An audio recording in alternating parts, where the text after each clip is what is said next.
Hi friends, welcome to Shammi's kitchen. എല്ലാവർക്കും സുഖമാണല്ലോ. ഇന്ന് നമ്മൾ തയ്യാറാക്കുന്നത് രണ്ട് വ്യത്യസ്ത രുചികളിലുള്ള ക്യാരറ്റ് ജ്യൂസാണ് കേട്ടോ. ഈ കൊടും ചൂടിൽ ശരീരത്തിനെ തണുപ്പിക്കാൻ പറ്റിയ നല്ല സൂപ്പറായിട്ടുള്ള ജ്യൂസാണിത്. അപ്പോൾ ഈ വീഡിയോ ഇഷ്ടമായാൽ ഇതൊന്ന് ലൈക്ക് ചെയ്യാനും കൂടെ തന്നെ സബ്സ്ക്രൈബ് ചെയ്യാനും ആ തൊട്ടടുത്ത് കാണുന്ന ബെല്ലൈക്കനിൽ ഓൾ മറക്കാതെ കൂടെ ഒന്ന് പ്രസ് ചെയ്തേക്കണേ. എന്നാൽ ശരി, എന്തെങ്ങനെയാണ് തയ്യാറാക്കുന്നത് വേഗം ഒന്ന് കണ്ടു നോക്കാം. അപ്പോൾ നമ്മുടെ ആദ്യത്തെ ക്യാരറ്റ് ജ്യൂസ് തയ്യാറാക്കി എടുക്കാനായിട്ട് ഞാനിപ്പോൾ ഇതുപോലെ ഒരു 1/4 കിലോ അളവിൽ 250 ഗ്രാം അളവിൽ ക്യാരറ്റ് എടുത്തിട്ടുണ്ട്. എന്നിട്ട് അതിൻ്റെ പുറം തോടൊക്കെ ഒന്ന് മാറ്റിയിട്ട് ചെറിയ ചെറിയ പീസാക്കിയിട്ട് ഒന്ന് അരിഞ്ഞെടുത്തിട്ടുള്ളതാണ്. ആ ഒരു ക്യാരറ്റ് നമുക്ക് ഈ മിക്സിയുടെ ജാറിലേക്ക് ചേർക്കാവുന്നതാണ്. നമ്മുടെ ക്യാരറ്റിൻ്റെ ഗുണങ്ങളെക്കുറിച്ച് ഞാൻ പ്രത്യേകിച്ച് പറയേണ്ട ആവശ്യമില്ലല്ലോ. നമ്മുടെ സ്കിന്നിന് വളരെ നല്ലതാണ് ക്യാരറ്റ്. അതുപോലെ തന്നെ വൈറ്റമിൻ എ ധാരാളം അടങ്ങിയിട്ടുണ്ട്. അപ്പോൾ നമ്മൾ ഇതുപോലെ ചൂട് സമയത്തൊക്കെ ക്യാരറ്റും ക്യാരറ്റ് ജ്യൂസും ഒക്കെ എടുക്കുന്നത് ശരീരത്തിന് വളരെ നല്ലതാണ് കേട്ടോ.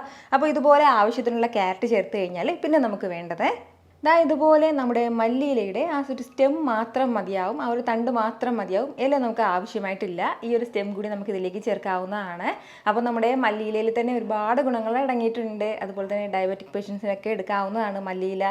അതുപോലെ തന്നെ നമ്മുടെ ഹാർട്ട് ഹെൽത്ത് ഇമ്പ്രൂവ് ചെയ്യാൻ നല്ലതാണ്. കിഡ്നി ഫംഗ്ഷൻ ഇമ്പ്രൂവിന് വളരെ നല്ലതാണ് മല്ലിയില. അപ്പോൾ നല്ല ഫ്രഷ് ആയിട്ടുള്ള മല്ലിയില നോക്കി എടുക്കണം കേട്ടോ. വീട്ടിലൊക്കെ വളർത്താൻ പറ്റിയാൽ അത്രയും നല്ലത്. അപ്പോൾ ആ മല്ലിയിലയുടെ സ്റ്റെം മാത്രമാണ് ഞാനിപ്പോൾ ഇതിലേക്ക് ചേർത്ത് കൊടുത്തിട്ടുള്ളത്. കൂടെ പിന്നെ ഇനി നമുക്കിതിലേക്ക് വേണ്ടത് ഇതുപോലെ ചെറിയൊരു പീസ് അളവിൽ ഇഞ്ചിയും കൂടിയാണ്. ഇഞ്ചി ചെറുതായിട്ട് ഇതുപോലെ കനം കുറച്ചൊന്ന് അരിഞ്ഞിട്ട് വേണം കേട്ടോ ചേർക്കാനായിട്ട്. അപ്പോൾ ജ്യൂസിലേക്ക് നമ്മൾ ഇഞ്ചി ചേർക്കുമ്പോൾ ഡൈജഷനൊക്കെ വളരെ നല്ലതാണ്.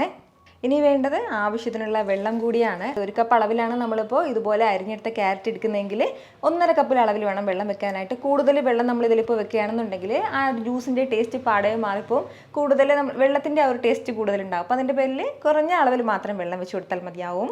അപ്പോൾ ഇതുപോലെ ആവശ്യത്തിന് വെള്ളവും ചേർത്തിട്ട് നല്ല സ്മൂത്തായിട്ട് തന്നെ ഇതൊന്ന് ബ്ലെൻഡ് ചെയ്തെടുക്കാവുന്നതാണ്. മാക്സിമം എത്രത്തോളം നമുക്ക് സ്മൂത്തായിട്ട് കിട്ടുമോ അതിനനുസരിച്ചിട്ട് നല്ലതുപോലെ ഒന്ന് ബ്ലെൻഡ് ചെയ്തെടുക്കാം. നല്ല സ്മൂത്തായിട്ട് ഞാൻ ഇതുപോലെ ഒന്ന് ബ്ലെൻഡ് ചെയ്തെടുത്തിട്ടുണ്ട്. ഇനി നമുക്ക് ഒന്ന് അരിച്ചെടുക്കേണ്ടതായിട്ട് കൂടിയുണ്ട്. അപ്പോൾ ഒരു ബൗളിലേക്ക് നമുക്കൊരു അരിപ്പ് വെച്ച് കൊടുക്കാവുന്നതാണ്.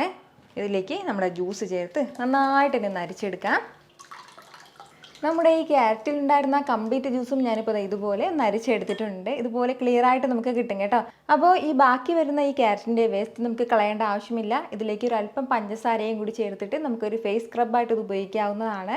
ഫേസിലേക്ക് ഒന്ന് സ്ക്രബ് ചെയ്തിട്ട് ഒരു 5-10 മിനിറ്റ് കഴിയുമ്പോഴത്തേക്ക് നമുക്കൊന്ന് കഴുകി കളയാവുന്നതാണ്. അങ്ങനെ ഒരു ഫേസ് സ്ക്രബായിട്ട് നമുക്ക് യൂസ് ചെയ്യാം. അതല്ലാന്നുണ്ടെങ്കിൽ നമുക്ക് ചെടികളുടെ ചുവട്ടിലും ചേർക്കാവുന്നതാണ്. അപ്പോൾ ഇത് കളയേണ്ട ആവശ്യമില്ല കേട്ടോ, അത് മാറ്റി വയ്ക്കാം. ഈ ഒരു രീതിക്ക് നമ്മുടെ ജ്യൂസ് എല്ലാം ഒന്ന് അരിച്ചെടുത്ത് കഴിഞ്ഞാൽ മാത്രം പിന്നെ ചേർത്ത് കൊടുക്കേണ്ടതാണ് ഒരു 2 ടീസ്പൂൺ അളവിൽ നാരങ്ങയുടെ ജ്യൂസും കൂടി. അപ്പോൾ നമ്മൾ ഈ ക്യാരറ്റ് എല്ലാം അരച്ചെടുക്കുന്ന സമയത്ത് തന്നെ നാരങ്ങ ജ്യൂസ് ചേർക്കരുത്, എങ്കിൽ പിന്നെ അതിൻ്റെ ടേസ്റ്റ് പാടേ മാറിപ്പോകും. ഇനി നമ്മുടെ മധുരത്തിനും ആവശ്യമായിട്ടുള്ള തേനും കൂടി ഇതിലേക്ക് ചേർക്കാവുന്നതാണ്. അപ്പോൾ ഈ തേനിന് പകരം നമുക്ക് പഞ്ചസാരയാണ് ചേർക്കുന്നതെങ്കിൽ ജ്യൂസ് തയ്യാറാക്കുന്ന, അതായത് നമ്മുടെ ക്യാരറ്റ് അടിച്ചെടുക്കുന്ന ആ ഒരു സമയത്ത് തന്നെ പഞ്ചസാര ചേർക്കാവുന്നതാണ് കേട്ടോ. അപ്പോൾ എപ്പോഴും ഹെൽത്തി ആയിട്ട് തയ്യാറാക്കാനാണെന്നുണ്ടെങ്കിൽ തേന് മാത്രം ചേർക്കാം. അതല്ല നമുക്ക് തേന് വേണ്ടാന്നുണ്ടെങ്കിൽ അത് നമുക്ക് സ്കിപ്പ് ചെയ്യാവുന്നതാണ്. ഇത് രണ്ടും കൂടി ചേർത്തിട്ട് നല്ല രീതിക്ക് ഒന്ന് മിക്സ് ചെയ്ത് കൊടുക്കണം. എന്നിട്ട് നല്ല സൂപ്പറായിട്ട് നമ്മുടെ ഈ ജ്യൂസ് നമുക്ക് സെർവ് ചെയ്യാവുന്നതാണ്. വളരെ രുചികരമായിട്ടാണ് കേട്ടോ നമ്മുടെ ഈ ക്യാരറ്റ് ജ്യൂസ് നമുക്ക് കിട്ടുന്നത്. ഇനി നമുക്ക് അടുത്ത ക്യാരറ്റ് ജ്യൂസ് തയ്യാറാക്കാവുന്നതാണ്. അപ്പോൾ അതിന് വേണ്ടിയിട്ട് ഒരു 150 ഗ്രാം അളവിൽ ക്യാരറ്റ് എടുത്തിട്ടുണ്ട്. അത്യാവശ്യം വലിയ ക്യാരറ്റിൽ ഒരെണ്ണം എടുക്കാം. തീരെ ചെറുതാണെന്നുണ്ടെങ്കിൽ മാത്രം 2 ക്യാരറ്റ് ചേർക്കാവുന്നതാണ്. കൂടെ പിന്നെ ഇനി നമുക്കിതിലേക്ക് വേണ്ടത് ഓറഞ്ചും കൂടിയാണ്. ഇതിപ്പോൾ അത്യാവശ്യം നല്ല മധുരമുള്ള ഓറഞ്ചാണ്. അതുപോലെ തന്നെ ഓറഞ്ച് ചേർക്കുന്ന സമയത്ത് ഓറഞ്ചിൻ്റെ കുരുവൊക്കെ ഒന്ന് മാറ്റിയിട്ട് വേണം ചേർക്കാനായിട്ട് കേട്ടോ. ഓറഞ്ചിൻ്റെ കുരു ഉണ്ടെങ്കിൽ നന്നായിട്ട് കഴിക്കും നമ്മുടെ ജ്യൂസ്. അതൊന്ന് പ്രത്യേകം ശ്രദ്ധിച്ചേക്കണം. കുരു കംപ്ലീറ്റ് ആയിട്ടൊന്ന് മാറ്റിയിട്ട് വേണം ചേർക്കാനായിട്ട്. കൂടെ പിന്നെ ഇനി നമുക്കിതിലേക്ക് ആവശ്യത്തിനുള്ള വെള്ളം കൂടി ചേർക്കാവുന്നതാണ്. ഐസ് വാട്ടർ ആണെന്നുണ്ടെങ്കിൽ ഐസ് വാട്ടറും ചേർക്കാവുന്നതാണ്. ഓറഞ്ചിന് അത്യാവശ്യം നല്ല മധുരമുള്ളതിൻ്റെ പേരിൽ തന്നെ ഞാനിപ്പോൾ ഇതിലേക്ക് പഞ്ചസാരയൊന്നും ചേർക്കുന്നില്ല. അതല്ല നമുക്ക് മധുരം കൂടുതൽ വേണമെന്നുണ്ടെങ്കിൽ പഞ്ചസാരയൊക്കെ ചേർക്കാവുന്നതാണ്. കുറച്ച് ഹെൽത്തി ആയിട്ട് തയ്യാറാക്കുമ്പോൾ പഞ്ചസാര ഒഴിവാക്കുന്നതാണ് കേട്ടോ നല്ലത്. അപ്പോൾ ഇനി നല്ലതുപോലെ തന്നെ ഇതൊന്ന് ബ്ലെൻഡ് ചെയ്തെടുക്കാം നമുക്ക്. ഇതുപോലെ നല്ല സ്മൂത്തായിട്ട് ഞാനൊന്ന് ബ്ലെൻഡ് ചെയ്തെടുത്തിട്ടുണ്ട്. ഇനി നമുക്ക് ഇതും ഒന്ന് അരിച്ച് ഒരു ഗ്ലാസ്സിലേക്ക് സെർവ് ചെയ്യാവുന്നതാണ്. നമുക്കിതിലേക്ക് ഒരു അല്പം ചിയാ സീഡും കൂടി ചേർത്ത് കൊടുക്കാവുന്നതാണ്. അപ്പോൾ ഇത് കുതിർക്കാത്ത ചിയാ സീഡാണ് ചേർക്കുന്നത്. അതല്ല നമ്മളിപ്പോൾ സബ്ജാ സീഡാണ് ചേർക്കുന്നതെങ്കിൽ ഒന്ന് കുതിർത്തിട്ട് ചേർക്കാം. നമുക്ക് സ്കിപ്പ് ചെയ്യണമെന്നുണ്ടെങ്കിൽ സ്കിപ്പും ചെയ്യാവുന്നതാണ്. വളരെ രുചികരമായിട്ടുള്ള വ്യത്യസ്ത രുചികളിലുള്ള ക്യാരറ്റ് ജ്യൂസാണ്. സൂപ്പർ ടേസ്റ്റ് ആയിട്ടാണ് നമുക്കിത് കിട്ടുന്നത്. വളരെ ഹെൽത്തിന് നല്ലതുമാണ്. ട്രൈ ചെയ്ത് നോക്കുന്നവരൊക്കെ മറക്കാതെ നിങ്ങളുടെ ഫീഡ്ബാക്ക് ഒന്ന് അറിയിച്ചേക്കണം. കാരണം നിങ്ങളുടെ ഫീഡ്ബാക്ക് കാണുമ്പോഴായിരിക്കും അത് മറ്റുള്ളവർക്കും തയ്യാറാക്കി നോക്കണം എന്നുള്ളൊരു പ്രചോദനം ഉണ്ടാകുന്നത്. എത്ര എളുപ്പത്തിലും രുചികരമായിട്ടാണല്ലേ നമ്മൾ തയ്യാറാക്കി എടുത്തിട്ടുള്ളത്. അപ്പൊ ഇത് ഇഷ്ടമായാൽ ഇതൊന്ന് ലൈക്ക് ചെയ്യാനും കൂടെ തന്നെ നിങ്ങളുടെ ഫ്രണ്ട്സിനും ഫാമിലിക്കും എല്ലാവർക്കും ഇതൊന്ന് ഷെയർ കൂടി ചെയ്ത് കൊടുത്തേക്കണം.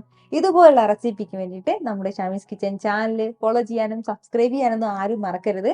വീണ്ടും നല്ലൊരു ഷാർ വീഡിയോ ആയിട്ട് നാളെ കാണാം. അതുവരേക്കും എല്ലാവരും ഹാപ്പി ആയിട്ടിരിക്കുക, സന്തോഷമായിട്ടിരിക്കുക, എല്ലാവരും സേഫ് ആയിട്ടിരിക്കണം. Take care friends. ടാറ്റാ.